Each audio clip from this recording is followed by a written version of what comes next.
खुलुमबाय बड'लेण्ड रादाब नायगिरि बयनिसिमबो फुंबिलिनि गोजोन हामलायथिखौ बावहरबाय।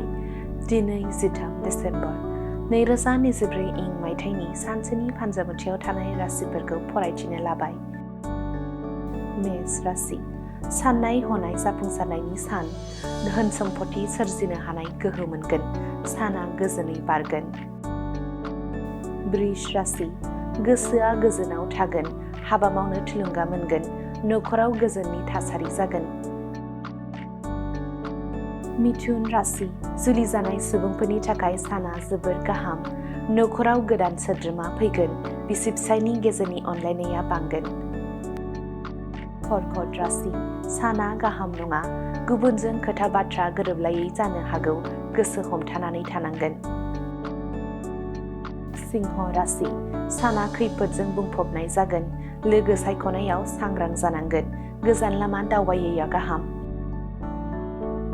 कन्या राशि गुलाय गुजाय साननायजोंनो साना बारलांगोन, समखौ गाहामै बाहायनो रोंनाय नङा, जेबो मोजां हाबा मावनो थुलुंगाखांनाय नङा।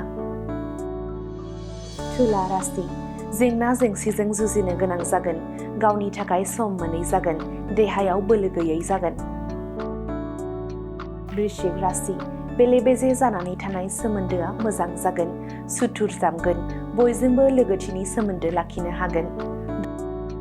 धनु राशि देहाया जेरा होगोन, मावनो दांनो हायै जागोन, सानाय सुनायजों साना बारजोबगोन।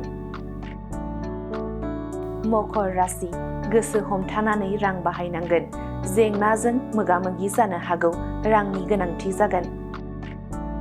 कुम्भ राशि गोसोनि साननाय मुवाखौ मोनफुंनो हागोन, जाफुंसारनायनि गोदै फिथाइखौ मोनगोन, साना गोसो गोजोनै बारलांगोन।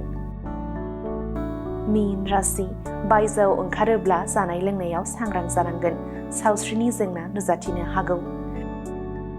दिनैनि राशि फरायथिनाया एसेनोसै। बेजों लोगोसेनो दिनैनि साना बुहुमनि साफ्रोमबो सुबुंफोरनि थाखाय गाहाम जाथों, बेनि थाखाय बड'लेण्ड रादाब नखरनि जानानै इसोरनि खाथियाव आरज गाबनाय थाबाय। गोजोन्थों।